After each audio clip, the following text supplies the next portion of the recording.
Well, we're here again. Let's talk about the Miami Heat once again doing nothing at the trade deadline for the second year in a row. The only Eastern Conference team to not make a move. One of three teams in the NBA to not make a move.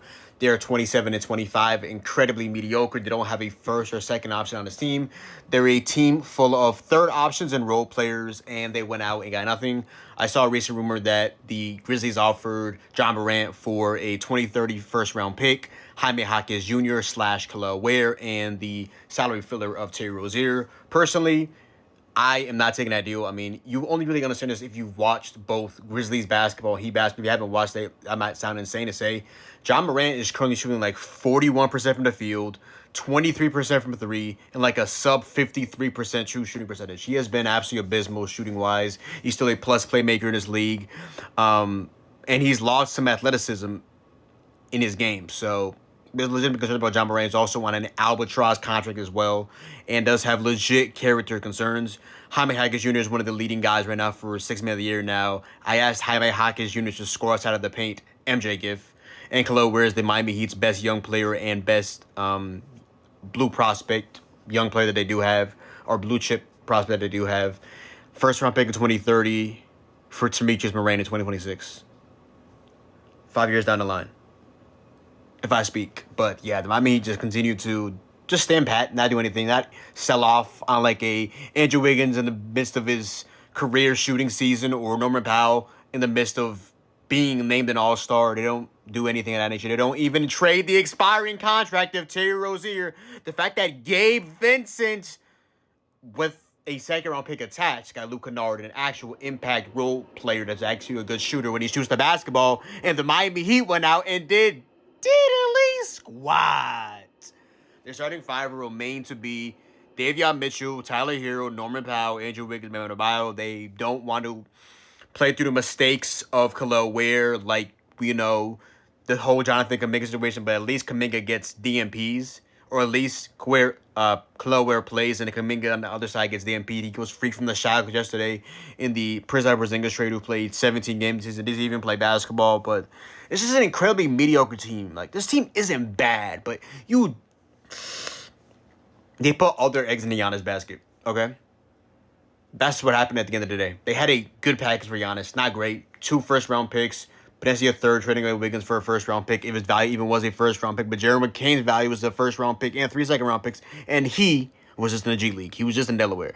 But Trae Young went for McCollum and Kispert. Salary filler. Good players, but salary filler. Thinking like he's packaged John Morant. He's not really good players. Aaron Rozier literally he's not playing basketball. And someone thought that he was an all-right player. He's just a on-again, off-again shooter. Kind of like Buddy Hield light, but way lesser highs than Buddy Hield. But a better floor, I guess, because he's not... You can at least somewhat defend and quote-unquote get to the rim at points. And I quote. Yeah.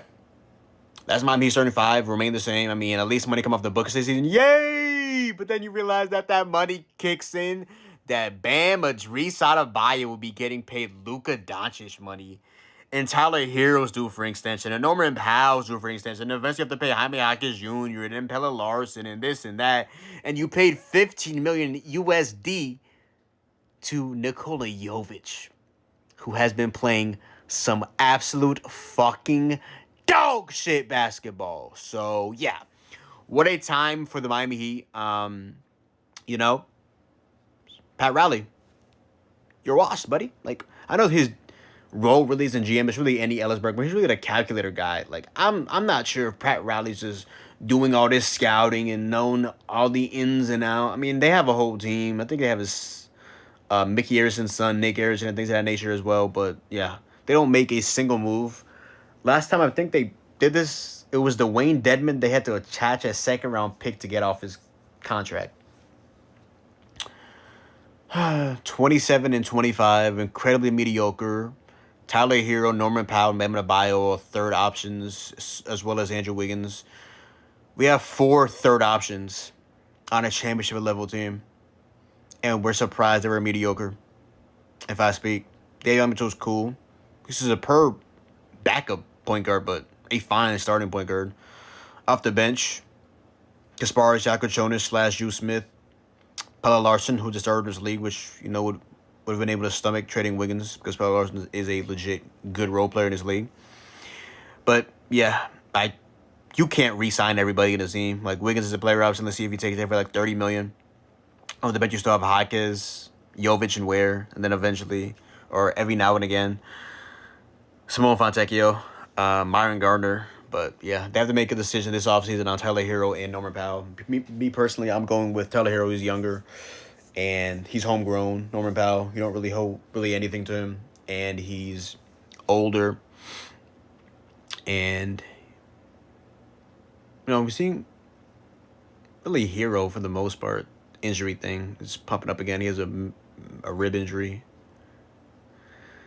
But yeah, I'm not enamored by re-signing either one of them, but just the younger guy. He's homegrown. We've known him for a while. You don't really own anything to pile of Norman. Andrew Wiggins, to see what happens to him. Imagine if Wiggins just declines his player option, you don't get anything for him this offseason. The thing is, this team isn't bad. This team is just missing that alpha, like, number one, which would have been Giannis, but you would have had to trade away Hero, Wiggins for a first, and, like, Khalil Ware and Hawkins Jr. So you got your depth, but that's the thing, because free agency is dead nowadays, So just going to go back to this Giannis dream in the offseason.